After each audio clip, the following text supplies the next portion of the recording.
넘어가도록 하겠습니다. 신명기 1장을 다 펴 놓으시기 바라고요. 오늘은 다른 예화보다는 성경을 많이 찾으면서 성경 자체를 통하여서 은혜를 받으시기를 바랍니다. 오늘은 서론적인 그런 내용들 쭉 한번 훑어보도록 하겠습니다.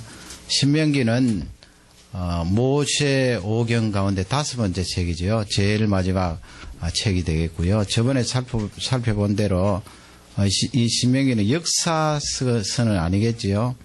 그 시간에 흘러가는 그 순서에 따라 어떤 사실을 기록한 역사적인 책은 아닙니다. 이 내용 자체는 율법 하나님의 말씀을 이스라엘 백성들에게 주시는 말씀인데요. 지도를 보시면 위치가 어디가 되는가 하면 지금 저 큰 호수 보이죠? 엄청나게 크기 때문에 바다라고 그럽니다. 사해바다. 그 위쪽 오른쪽에 보시면 너보산 영어로 그렇게 되어 있는데 그 북은 그 위쪽으로 북쪽으로 지금 이스라엘 백성들이 진을 치고 있습니다. 모압 평지라 그러죠. 그 모압 평지에서 이제 맞은편으로 지중해 쪽으로 보시면 여리고 성이 보이고요. 요단강만 건너게 되면 그 여리고 성을 만나게 됩니다. 요단강 건너기 전에 이스라엘 백성들이 광야 생활 40년째 이제 거기서 모세가 이 신명기 말씀을 기록하게 되는 것입니다. 그래서 오늘 이 서론적인 부분 첫 번째로 제목입니다. 책의 이름, 명칭이 되겠지요. 우리 성경에는 신명기라고 그렇게 한문 번역에 따라 신명기라고 그러는데 영어 성경은 좀 발음이 어렵습니다. 두트로라눔이라고 그러는데 거기에 앞쪽에 나오는 두트는 헬라어에서 온 거예요. 그 두트라는 것은 두 번째라는 뜻입니다. 첫 번째 지나고 두 번째. 뒤쪽에 나오는 놈은 바로 율법이에요. 율법. 그것도 이제 헬라어에서 왔는데요. 두 개 합치게 되면 두 번째 율법책이다 그런 뜻인데 여러분 저번에 살펴본 대로 70인역 그 번역에 따라 이 70명의 번역자들이 신명기를 그렇게 번역을 했습니다. 타이틀을 그렇게 번역했다는 거예요. 두 번째 율법책이다. 그래서 이 나중에 이제 주후 한 5세기경에 제롬이라는 사람이 라틴어 성경을 번역하는데 그 70인역의 두 번째 율법책이다 하는 그걸 그대로 이제 책 제목으로 삼았습니다. 한문 성경이나 우리 성경은 그 70인경 또 라틴어 성경 그 제목에 따라 두 번째 율법책이다 그렇게 제목을 잡았는데요. 성경을 한번 찾아보세요. 신명기 17장 18절 말씀. 70인역이나 라틴어 성경이 그렇게 책 제목을 잡은 근거가 거기에 있습니다. 17장 18절인데요. 다 같이 우리 한음성으로 받들어 있겠습니다. 그가 왕위에 오르거든 레위 사람 제사장 앞에 보관한 이 율법서를 등사하여. 예, 거기 등사하여 그런 말씀이 있죠. 복사하여 옛날 번역이니까 등사하여 그렇게 되는데 복사하여 copy of law라고 그렇게 되어 있는데 이 하나님의 말씀 율법을 복사하라. 그 등사하고 복사하라 그 말씀을 이제 염두에 두고 70인경의 번역자들이 제목을 그렇게 복사하니까 두 개잖아요. 하나가 있고 또 복사가 있으니까 두 번째 율법책이다 했는데 두 번째 율법책이면 여러분 첫 번째 율법책은 무엇인가요? 그래서 이 두 번째 율법책 하는 이 제목은 사실상은 좀 모순이 있어요. 그러면 이 신명기는 두 번째 율법책이면 앞쪽에 나오는 것은 첫 번째 율법책인가? 그렇게 첫 번째, 두 번째 나눌 때는 내용이 다르다는 말씀 아니에요? 내용이 다르다는 그런 의미가 포함되어 있기 때문에 신명기를 바라보는 우리의 관점은 그렇게 보면 안 되고요. 그러면 어떻게 봐야 되는가?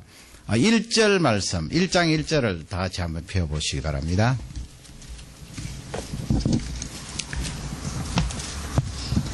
1장 1절을 펴서 우리 다 같이 한 음성으로 읽도록 하겠습니다. 이는 모세가 요단 저편 숲 맞은편의 아라바 광야 곧 바란과 도벨과 라반과 하세롯과 디사합 사이에서 이스라엘 무리에게 선포한 말씀이니라. 아멘. 거기 보면은 뒷부분에 보면 말씀이라 그렇게 되어 있죠. 그래서 히브리 타이틀은 그 말씀이에요. 말씀. 제목이 말씀. 그러니 이 신명기에 대한 책 제목은 히브리 제목이 훨씬 나아요. 그 내용을 분류했을 때 그 말씀이에요. 하나님의 율법. 그래서 이 신명기는 두 번째 오는 그런 율법이 아니고 하나님께서 앞쪽에 출애굽기, 레위기, 민수기에서 말씀을 주셨잖아요. 그 율법을 다시 되새기고 이스라엘 백성들에게 다짐을 하는 거예요. 특히 무엇이 있는가 하면 출애굽기 19장 말씀에서 이스라엘 백성들을 하나님의 백성으로 삼으시잖아요. 나는 너희들의 하나님이 되고 너희들은 나의 백성이 될 것이다. 독수리 날개로 너희들을 업어서 나르는 것처럼 너희들을 보호하고 이 세계 가운데 제사장 민족으로 삼겠다. 그 하나님과 이스라엘 백성들 사이에 언약을 맺습니다. 하나님이 그렇게 언약을 맺으면서 약속을 하셨으니까 그것은 굉장한 효력이 있고 변하지 않는 그런 약속이에요.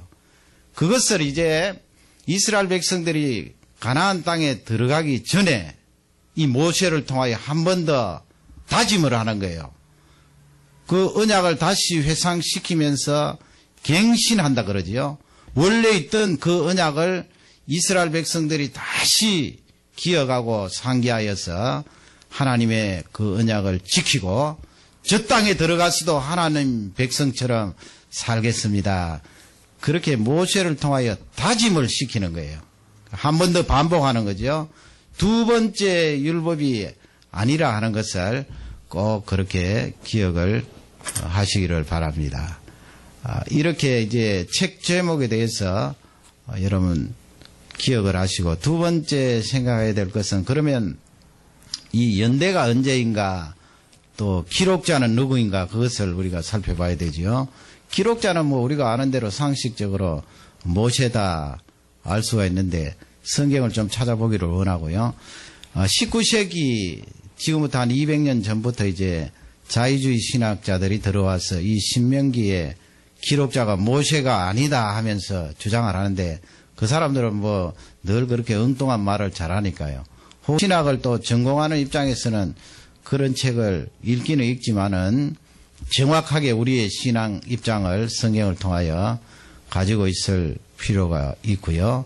기록 연대는 지금 40년째라 그랬잖아요. 이 신명기 안에 나오거든요. 그러니까 1410년이 됩니다. 주후가 아니고요. 주전 1410년경에 모세가 저 모압 평지에서 이 신명기 말씀을 기록을 하는데 그러면 성경 속에서 모세가 이 말씀을 기록했다는 것이 어떻게 입증이 됩니까? 그걸 내적인 입증이라고 그러죠. 성경 안에서 어떻게 증명을 하는가. 1장 1절에 바로 나오잖아요. 1장 1절 모세가 나오고 뒷부분에 보면 말씀이라 나오니까 벌써 모세가 이 말씀을 성령의 감동으로 기록했구나 하는 것을 알 수가 있고요. 이 4장 44절을 한번 찾아보세요. 거기도 보면 틀림없이 나오고 있습니다. 4장 44절 우리 다 같이 한 음성으로 받들겠습니다.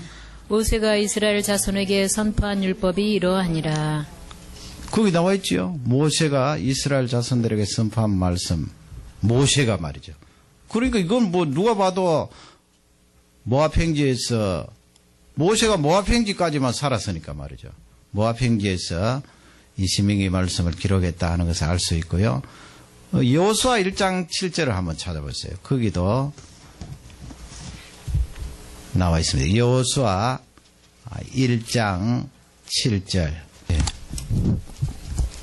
여호수아서 1장 7절. 우리 다 같이 하나님성으로 받들겠습니다. 오직 너는 마음을 강하게 하고 극히 담대히 하여 나의 종 모세가 내게 명한 율법을 다 지켜 행하고 좌로나 우로나 치우치지 말라. 그리하면 어디로 가든지 형통하리니. 예, 거기 모세가 나오고 율법이 나오죠. 율법책 다 지켜 행하라. 거기 나오는 율법책은 신명기까지 포함해서 성경 말씀이 그렇게 가르쳐주고 있고요. 그 다음에 왕하 14장 6절인데 시간이 없어서 뭐 다 찾아볼 수는 없고요. 신약으로 넘어가서 신약에 한번 찾아보겠습니다. 신약도 다 찾아보기는 그렇고요. 마가복음 7장 10절을 한번 찾아보겠습니다. 마가복음 7장 10절. 마가복음 7장 10절입니다. 다 같이 한 음성으로 받들겠습니다. 모세는 내 부모를 공경하라 하고 또 아비나 어미를 해방하는 자는 반드시 죽으리라 하였거늘. 예, 이거 율법에 나와 있는 말씀을 지금 예수님께서 하시는 말씀이죠. 내 부모를 공경하라. 제5계명 아니에요. 이 신명기 안에도 그 10계명이 들어 있습니다. 한 번 더 모세가 출애굽기 20장에서 말씀했던 그 내용을 모압 형제에서 강조하여서 말씀하시는데, 출애굽기는 창조하신 하나님의 강조점이 있으면서 십계명을 말씀하셨고, 이 신명기에서는 이집트에서 구속해 주신 하나님의 백성을 건져주시고 살려주신 구원해 주신 하나님을 강조하면서 십계명을 말씀해 주셨는데, 그 가운데 5계명이 내 부모를 공경하라. 그래서 예수님이 그 말씀을 하셨고, 마태복음 19장 7절을 한번 찾아보세요. 마태복음 19장 7절입니다. 여짜오되 그러하면 어찌하여 모세는 이혼 증서를 주어서 내어버리라 명하였나이까. 아멘. 거기 이혼 증서가 바로 신명기에 나오는 말씀이에요. 이혼 증서를 써서 내어버리라. 그 뭐 구체적인 상세한 내용은 다른 맥락이 있을 때 말씀드리고요. 그 신명기를 지금 말씀하고 있는 거예요. 그러니 신약에도 다른 구절들이 많이 있습니다만은 이 모세가 신명기를 기록했다 하는 것, 뭐 사도행전에도 나오고 로마서에도 나오고 사도 바울 다른 서신서에서도 나옵니다만은 이 정도 해서 이 모세가 신명기도 역시 기록했다 하는 것을 알 수가 있는데, 그러면 여러분 신명기 34장에 가면은 나중에 하겠습니다만은 모세가 산에 올라가서 죽잖아요.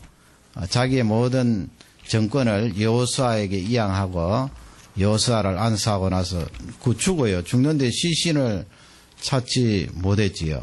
세상을 떠나요. 엘리야는 살아서 하늘에 승천했지만은 그 위대한 종 모세는 이 세상에서 죽음을 체험을 해요. 그러나 그 시신은 찾을 수가 없는데, 그러면 모세가 어떻게 그 34장을 기록을 합니까? 그것 때문에 이제 이 자유주의 신학자들이 이 신명기는 모세가 기록하지 않았다 떠들고 다니는데, 대개는 주장하기를 모세가 죽은 그 34장 내용은 여호수아가 현장에 있었잖아요. 왜냐하면 거기서 안수받고 모세의 대를 이은 이스라엘 백성들의 지도자가 되었기 때문에 그 현장에 있은 사람이잖아요. 여호수아가 그 신명기 34장 부분을 기록해서 추가했을 것이다. 그 해석이 맞아요. 그러니 제가 설명드린 이 내용들을 꼭 그렇게 간직하시면서 신명기는 모세가 기록했다. 그 부분에 대해서는 누가 무슨 말을 해도 흔들림이 없도록 꼭 부탁을 드립니다. 그러면 목적은 무엇일까요? 세 번째로 기록 목적. 아까 제가 얼핏 말씀을 드렸는데, 이 하나님의 백성들은 하나님과의 그 언약 관계에서 늘 살아가는 거 아니에요. 우리도 예수 그리스도께서 십자가에 죽으시면서 하나님 자녀로 삼으셨잖아요. 그게 구약시대 때부터 흘러내려온 언약이에요. 하나님의 말씀을 통하여 그것이 성취되었고, 그 하나님의 말씀은 영원토록 유효한 거예요. 예수 그리스도의 피가 우리를 넉넉하게 구속하고 영원한 그 세계에 들어간다는 것을 하나님 말씀을 통하여 확실하게 알 수 있는데, 이 신명기를 기록한 것은 너희들이 가나안 땅에 들어갈 때 너와 맺은 그 언약의 말씀대로 살아라 하는 것을 철저히 당부하는 거예요. 그러니 여러분, 우리도 신약시대에 살고 있지만은 하나님의 백성으로서 이 하나님의 말씀을 가까이 하는 일이 그토록 중요해요. 사실 하나님의 말씀을 많이 읽으면 머리가 개운해지고요. 정신이 맑아지고 우리의 영혼이 정화가 되기 때문에 공부하는 학생들은 공부도 잘하게 돼요. 왜 공부가 안 되겠어요? 공부가 안 된다는 것은 사실은 집중력이 떨어져서 갖가지 생각들이 내 머릿속에 차 있기 때문에 집중이 안 되니까 암기도 안 되고 또 응용 능력도 떨어지잖아요. 하나님의 말씀을 많이 읽으면 이 세상에서 받는 그런 일상의 복도 크답니다. 공부하는 학생들, 사업 경영하는 사람들, 직장 생활하는 사람들, 그 하나님의 말씀을 통하여 우리의 영혼을 맑게 하고 우리 가야 될 그 방향들을 분명하게 제시해 주시는 줄 확신합니다. 그래서 목적은 다시 회상시키는 거예요. 이제까지 이스라엘 백성들에게 주신 그 하나님의 말씀을 모세가 그들에게 선포하면서 다시 다짐시키는 거예요. 저 가나안 땅에 들어가면 우상이 들끓고 있고 하나님 반대되는 그런 악한 세력들이 역사를 하는데 너희들 이 말씀으로 철저히 무장하여서 하나님을 섬기고 찬양하는 백성들이 되도록 하라. 그것을 강조하기 위하여서 이 신명기를 기록을 했습니다. 네 번째 살펴볼 것은 구조예요. 구조. 뭐 구조라고 그러면 너무 거창하고 형식입니다. 형식. 그 형식이 어떻게 되어 있는가 하면 처음에는 전문이라고 그래요. 지금 이제 후대에 있는 학자들이 연구해 보니까 주전 한 2000년경에 말이죠. 아브라함 살고 이삭이 살았던 그 시절에 이 어떤 일이 있는가 하면 그때 당시면 지금부터 뭐 4000년 전 아니에요. 그럼에도 불구하고 그때 당시에 그래도 이 나라가 있고 말이죠. 그 나라가 있으면 그 족속 가운데 왕이 있고 말이죠. 그때도 뭐 전쟁을 해서 어떤 큰 나라가 작은 나라를 복속시키고 그러면 작은 나라가 큰 나라를 섬기게 되잖아요. 힘이 있는 자가 살아남게 되고 힘이 있는 자가 약한 자를 지배하게 되는데 나라도 마찬가지예요. 그러면 힘 있는 나라하고 힘 없는 나라가 이제 관계를 유지하는데 힘 없는 나라는 힘 있는 나라의 보호 속에 또 살게 되고 또 힘 있는 나라는 힘 없는 나라가 바치는 그런 물품들이 있을 것 아니에요. 또 섬겨주는 그 존경이라는 그 명예심도 있고 말이죠. 그러니 그 작고 큰 그 두 나라가 서로 살아가게 되는데 계약 관계가 있어요. 그냥 덮어놓고 하는 것이 아니고요. 그걸 그때 당시만 해도 문서로 꾸몄다고요. 종주권 계약이라고 하는 어려운 말인데 그 문서로 꾸민 게 논리적으로 딱딱 그렇게 맞다고요. 지금 봐도 덮어놓고 한 것이 아니고요. 그 논리적인 순서를 보면요. 먼저 전문이 있어요. 전문이라는 것은 앞쪽에 이제 서론 부분에 해당되는 건데 그게 이제 이 신명기로 보면은 신명기 1장 1절에서 4절이에요. 그게 말이죠. 그 일반 세상에서도 그렇게 어떤 힘 있는 나라하고 힘 없는 나라가 이 약속을 할 때 약정이라 그러죠. 조약을 맺을 때 그런 순서로 한다는 거예요. 전문이 있고 그 다음에는 역사적인 서론이 있어요. 그 힘 있는 나라, 힘 없는 나라가 이제까지 어떻게 지내왔다. 또 너희들 힘 없을 때 내가 이렇게 도와주었다. 또 힘 없는 나라는 우리가 이렇게 도움받았습니다. 그 요약된 역사적인 그런 내용들이 있다는 거예요. 그게 이 신명기에서는 1장 5절에서 4장 43절까지예요. 그런 맥락으로 신명기를 한번 읽어보세요. 그 다음에 뭐가 나오는가 하면 이 세상 나라도 일반적인 그런 약정이에요. 일반적으로 뭐 A라는 그런 내용을 두고 우리는 이렇게 서로 약속을 해서 지키겠다 하는 그 일반적인 약정이 어디에 있는가 하면 4장 44절에서 11장 마지막 절까지예요. 그리고 구체적인 약정이 들어가는 거예요. 아까 A라는 그 항목에 대한 구체적으로 그 약속이 들어가는데 그 약속이 12장부터 26장까지예요. 그 세상 나라에서는 그렇게 약정을 맺을 때 정인을 세우는 거예요. 그 정인이 누군가 하면 신이에요. 신들.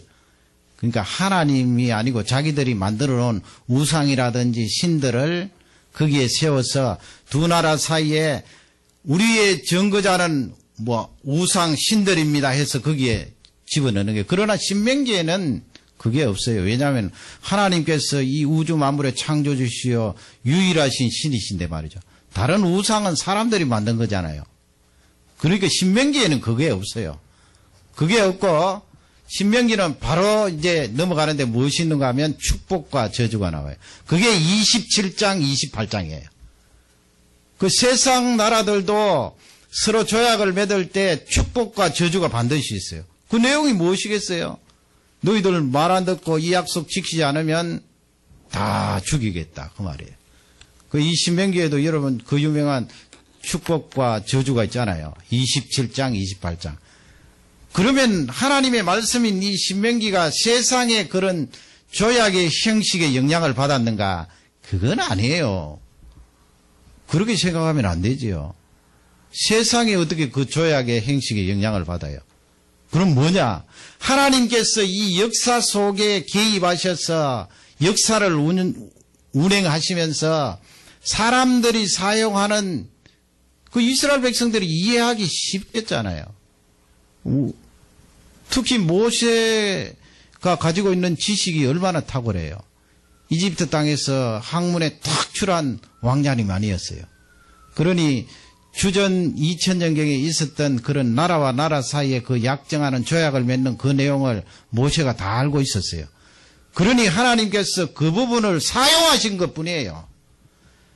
사용하시니까 이스라엘 백성들이나 다른 나라 사람들이 이 하나님의 말씀을 읽을 때는 어떻게 되겠어요? 더 많이 이해가 되는 거예요. 자기들이 그런 약정을 알고 있기 때문에.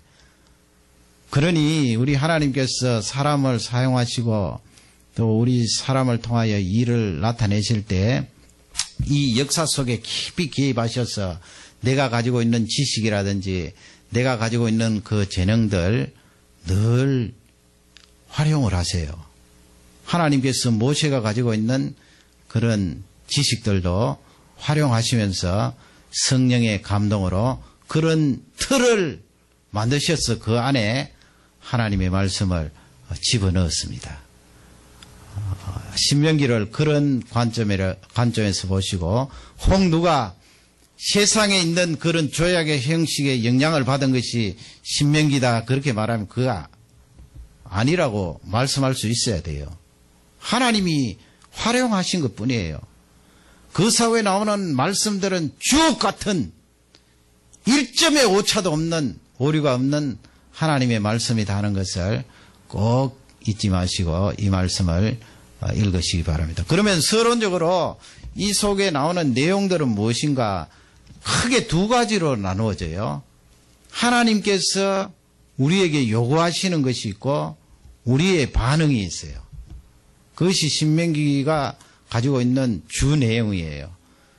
먼저 하나님께서 우리에게 주시고 요구하시는 내용은 무엇인가 하면 이 신명기 안에 땅이라는 말씀이 계속 반복돼요. 땅. 그래서 몇 번이나 반복되는가 하면 약 200번. 신명기를 읽어보면서 동그라미 쳐보세요. 땅이라는 내용이 그토록 많이 나와요. 땅 나오면 그 다음에 뭐가 나올까요? 약속이 나오죠. 약속이 안 나오겠어요? 그 다음에 뭐가 나오겠어요? 너희들 얻으라. 그리고 내가 너희들에게 주었다 하는 그 말씀이 나와요. 그러면 왜 하나님께서 이렇게 이스라엘 백성들에게 땅을 말씀하시고 약속을 또 다시 상기시키시고 너희들 얻으라 말씀을 하시는가?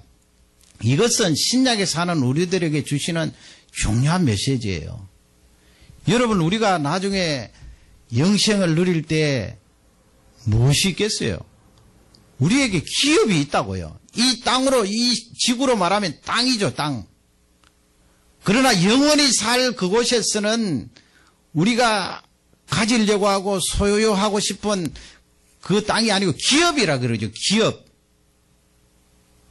우리가 차지할 그 기업, 하나님이 주신 선물, 그게 구체적으로 있어요, 여러분. 공중에 떠다니고 그냥 안개 속에 살아가는 것이 아니고요. 하나님께서 장차 영생을 누리는 우리에게 주신 그 기업이 있어요. 하나님 나라 안에서 말이죠. 그걸 멀리 신약 성도들도 내다보시면서 구약 이스라엘 백성들에게 알려주신 거예요.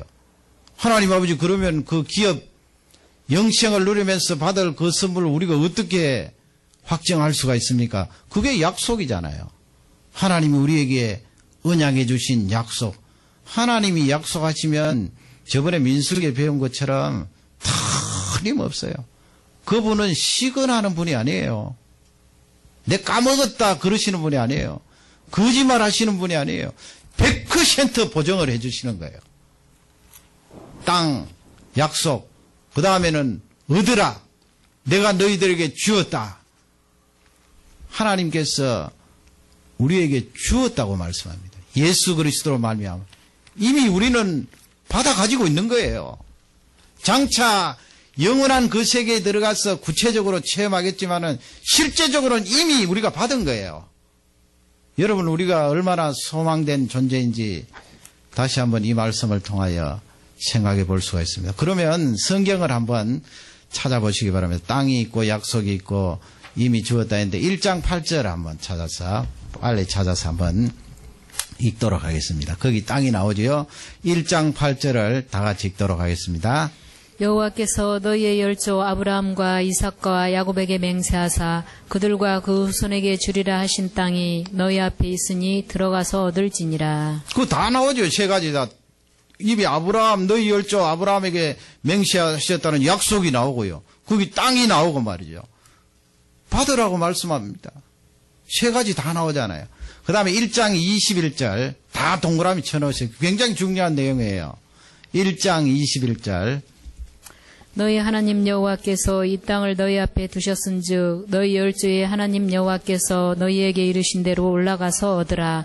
두려워 말라 주저하지 말라 한즉. 예, 거기도 다 나오죠. 땅이 나오고 약속이 나오고 맹세한 것이 나오고 들어가서 얻으라 말씀하는데, 여러분, 이게 구약 성도들에게만 해당되는 것이 아니고 장차 우리가 영원한 그 세계에 들어가서 누릴 그 선물 기업을 말하는 거예요. 얼마나 감사합니까? 얼마나. 그 다음에 4장 31절 4장 31절입니다. 거기도 계속 반복해서 지금 말씀하는 거예요. 다 같이 4장 31절을 읽겠습니다. 내 하나님 여호와는 자비하신 하나님이심이라. 그가 너를 버리지 아니하시며 너를 멸하지 아니하시며 내 열조에게 맹세하신 언약을 잊지 아니하시리라. 아멘. 맹세하신 나오고 버리지 아니하신 하나님, 자비하신 하나님. 이 성경을 읽으면요, 구절 여러분 지금 살아서 움직이는 것 같지 않아요? 나에게 주시는 말씀이잖아요. 그 앞쪽에 1장 21절에 너희들 두려워하지 마라. 우리가 이 세상을 살아가면서 두려워할 필요가 뭐가 있습니까? 염려할 필요도 없어요, 사실은. 하나님 앞에 맡겨버리고 우리가 할 수 있는 일은 기도하면서 믿으면 되는 거예요. 버리지 않겠다. 받으라. 내가 맹세하면서 너희들에게 약속하지 않았느냐. 우리 하나님은 좋으신 하나님, 자비하신 하나님. 이날 밤에 이런 주옥 같은 말씀을 통하여 큰 위로를 받으시기를 주님의 이름으로 축원합니다. 그러면 그 크신 하나님 나에게 약속해 주시고 보장해 주셨는데 내가 하나님 앞에 나타낼 반응이 무엇입니까? 그 반응을 세 가지 정도 살펴보기를 원합니다. 4장 30절 바로 앞쪽에 있지요. 4장 30절 다 같이 읽겠습니다. 모든 일이 내게 임하여 환난을 당하다가 끝날에 내가 내 하나님 여호와께로 돌아와서 그 말씀을 청종하리니. 뭐라고 되어 있습니까? 그 말씀을 하나님 말씀을 청종하라는 거예요. 귀를 기울여서 하나님의 말씀. 그래서 내가 얼마나 지금 하나님 아버지, 하나님을 사모하며 하나님을 의지합니까? 하나님 말씀에 대한 나의 사모함이 얼마인가? 그게 측정 수준이 되겠지요. 하나님 말씀을 얼마나 사모하는 거. 그 다음에 6장 5절 한번 보세요. 마음을 다하고 성품을 다하고 힘을 다하여 내 하나님 여호와를 사랑하라. 하나님 사랑하라. 그래서 그 하나님 사랑하라 하는 그 내용을 두고 앞뒤로 보면 4장 31절에서는 하나님의 말씀을 청종하라. 사랑하니까 주의 깊게 듣는 것 아니에요. 사랑이 있으면 주의 깊게 듣게 되어 있어요. 그 다음에 10장 20절입니다. 우리의 반응. 지금 제가 불러드리는 구절들은 다 이렇게 연필로 표시해 놓으면 좋습니다. 10장 20절 다 같이 읽겠습니다. 내 하나님 여호와를 경외하여 그를 섬기며 그에게 친근히 하고 그 이름으로 맹세하라. 아멘. 거기 보면은 친근이라는 단어가 나오고요. 섬긴다는 단어가 나오고 경외하다는 단어가 나오고, 그러니까 6장 5절 하나님을 사랑하는 구체적인 내용이 4장 31절에 그분의 말씀을 청종하는 것이고, 10장 20절로 넘어가면 하나님 사랑하는 표현이 하나님을 경외하는 것이고, 하나님을 섬기는 게 뭐예요? 예배하는 거 아닙니까? 예배 드리는 거. 그 다음에 그분을 친근히 한다는 말씀은 꽉 붙드는 거예요. 꽉 붙든다는 것은 가까이 가는 거 아니에요.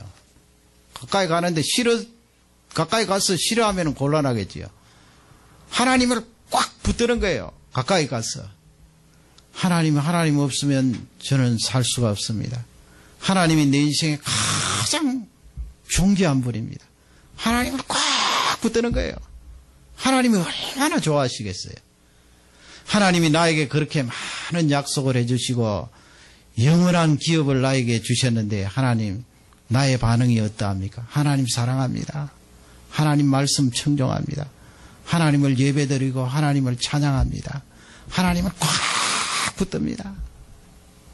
하나님께서 우리가 꽉 붙들면 얼마나 좋아하시는지 몰라요. 그분은 싫다고 팽개치시는 분이 아니에요. 가까이 다가와서 붙들면 붙들수록 자비가 많으신 그 하나님께서 나를 안아주시고 나에게 영원한 평강을 선물로 허락해 주시는 줄 확신합니다. 모압 평지에 있는 이스라엘 백성들을 향하여 주신 이 말씀이 수천 년 후에 살아가는 우리에게 동일하게 적용되는 줄 확신합니다. 이 말씀으로 승리하시기를 주님의 이름으로 축원합니다. 다 같이 기도하겠습니다. 우리 말씀을